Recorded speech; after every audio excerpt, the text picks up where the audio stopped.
નિયમ કેમ એમ? અરે ભાઈ, તમે તો ટીચર છો.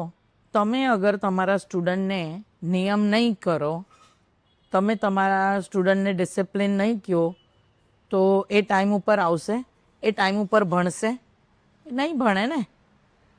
બસ એવી જ રીતે સ્કૂલમાં યુનિફોર્મ અગર ન હોય તો કોઈ પણ બાળક કોઈ પણ કપડામાં કાંઈ પણ પહેરીને જાય, પછી પોતાના કપડાનું પ્રદર્શન, હા આજે તો મેં આમ પહેર્યું, જો આ મારું નવું વસ્ત્ર, આજે મારા નવા કપડાં, આજે હું બહુ સુંદર દેખાઈ રહ્યો છું યા દેખાઈ રહી છું, આ બધું થાય ને.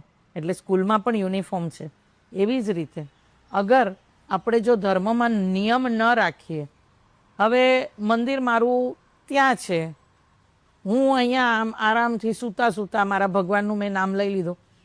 નો ડાઉટ 24 કલાક મનમાં ભજવું જોઈએ ઈશ્વરનું નામ, પણ જે આપણે બેસીને પૂજા કરવાનું, તો કેમ? તો ભગવાનની પાસે ક્યારે બેસી અગર જો એ નિયમ ન હોય કે દિવસમાં સવારે આપણે ઉઠી સ્નાન કરી ચોખ્ખા થઈ અને ભગવાનની પાસે બેસીએ, પ્રભુની પાસે 2 મિનિટ 5 મિનિટ અડધો કલાક જે આપણી સેવા કરીએ એ પ્રભુની સામે ન જઈએ, તો પ્રભુ પણ એક્સપેક્ટ તો કરે ને કે મારી સામે આવશે ક્યારે? મને મંદિરમાં બેસાડ્યો, મંદિર બંધ રાખીને મને અંદર પૂરી દીધો, તો એવું ન હોય ને.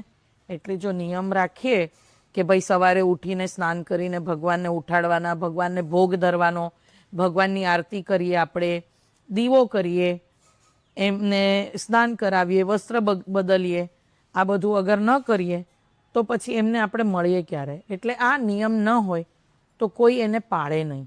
અને મનમાં આવે એ ટાઈમે બપોરના ટાઈમે પણ પૂજા કરવા જાય.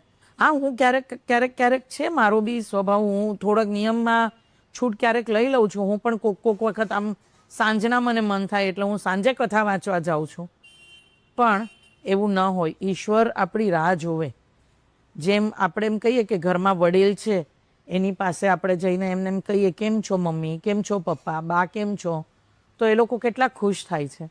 એ લોકો આપણી રાહ જોતા હોય કે આપણે એમની હારે વાત કરીએ. બસ ઈશ્વર બી આપણું, યા બાળક કયો, યા આપણા વડીલ કયો, યા આપણા મિત્ર કયો, એ પણ આપણી રાહ જોવે. તો નિયમિત અને નિયમિતતા સાથે એમની પાસે બેસી અને પૂજા કરીએ તો એ પણ ખુશ થાય અને આપણા મનને સૌથી વધારે શાંતિ મળે. એટલે નિયમ. બાકી એ ભાવનો ભૂખ્યો છે એ તો 100% સાચી વાત છે. એને ભાવ જ જોવે છે. એ ક્યાં આવીને પ્રસાદ ખાય છે?